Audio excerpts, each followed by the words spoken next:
Yeah, and that kind of brings me to our people, the millions of people that are listening to this this podcast and video, Tad. They're Planet after listening. Earth is listening. Yeah, yeah, The yeah, yeah. humanity. Yeah, let's be real, like my mom and brother and sister and stuff like that, right? But anyway, but they're excited now. They've listened to all this and they're ready to go to the store and buy some vodka, like to taste what we've been talking about. Taste these textures, these grain profiles, the minerality. And I know this is a tough question probably to answer, but where should they start in their exploration? Like could they buy a Smirnoff this and then a absolute this to kind of give them some to make them understand what we've been talking about for about basically the last hour.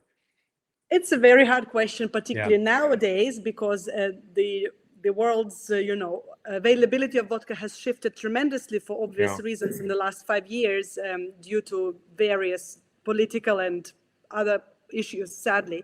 So I, like 5 years ago, would be recommending you one list of vodkas to taste, especially when you talk back in the States. Now it's actually Yeah. considerably different. Right. Nevertheless, there are plenty of good vodkas to taste. And if we say talking now, they should definitely try one local vodka.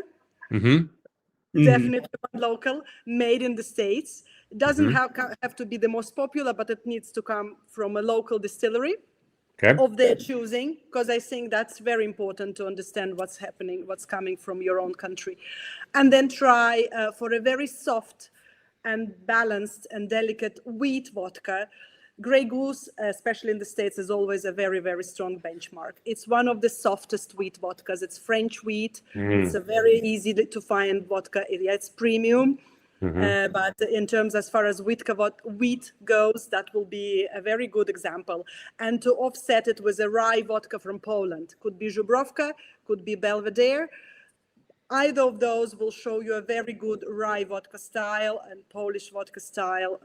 Because Żubrówka comes unflavored as well. Żubrówka white, which you can get in the States, or Belvedere. So those will be, like you see, you're already tasting corn, wheat, and rye. And they will give you a very good, strong style benchmark. And apart from that, you'll just experiment. Look for something organic, or you look for something unusual. As I said, if you like something absolutely perfumed, floral, which smells of roses and lychee, go for a grape vodka, which is Ciroc, currently very widely available in the States. And so there are plenty of styles to choose from. Gotcha. I'm not sure which potato vodkas you got there. Have you got Chopin? So we've anything local? We've actually got in Pittsburgh a distillery. It's called Boyd and Blair. They've been around for about 22 years almost, and they make an exclusively potato vodka with Pennsylvania. So that will be definitely, you see a local ticks and potato, very interesting style to taste. Absolutely. Yeah, and their operation is really amazing. I learned a lot when I went through there, just about humbling myself as a distiller when it comes to working with different materials and the pains that they have to go through to make it work with potatoes. So like if for the UK consumers or listeners, that would be like, I would recommend Chase vodka, English vodka, which is a brilliant potato vodka. Or for a terroir vodka, I would recommend a fantastic Ukrainian terroir vodka, Mikolash, with a huge history of 2.5 centuries, which just now became available in the UK since last year. So we have some other, brands of vodka which are very interesting. We have some organic Scottish vodka here, and interesting stuff to recommend. Absolutely. So it depends where you are. And so, I guess for the consumer as well, like really what it comes down to is like the hit on your pocketbook.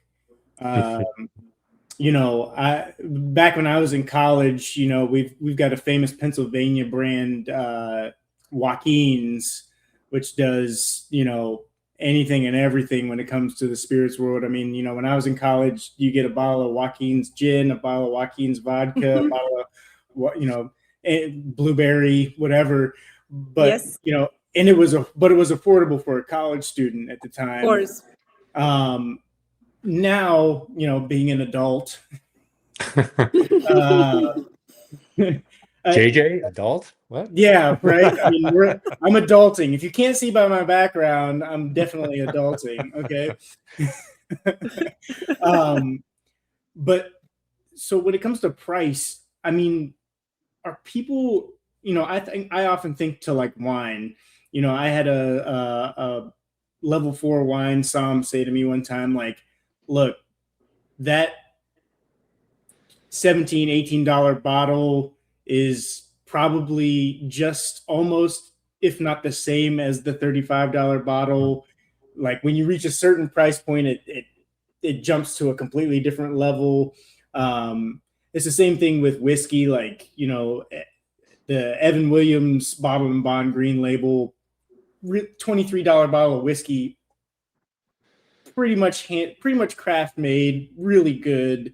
Like with vodka, how much does price either impact the flavor that's in the bottle, or does it at all? It's an incredible question because the variation is so huge depending where country you are. And to give you an example, when you mentioned like a $17, $19 bottle of vodka, somewhere in Ukraine or Poland or Russia, it will be luxury, because you can buy a bottle there for $2 and it will be drinkable very often, or $2.50 or $3, give or take. It's a very different market there. You don't get those prices or those vodka brands in the States, but that's why they are called vodka countries, because that's what's the main spirit of the country, and that's how much they make it, how much they sell it for, also balancing it with the population buying capacity, etc. So imagine if you had a vodka which cost $5 in the States, and which would be like a good one. It will be a different country. So, and the same in the UK, in London. We are also starting, as you said, around 18 pounds, or even less so. If we are starting with 12, 15 pounds, you can get a bottle of very decent vodka. And some of them will be big brands because they're always on promotion. So with price, yes, premium category has to keep itself premium in every market, and it will mean certain price point in every market could be different, could be very different, but it'll be higher than the average. Yes, so to answer your question, does it mean a lot in vodka?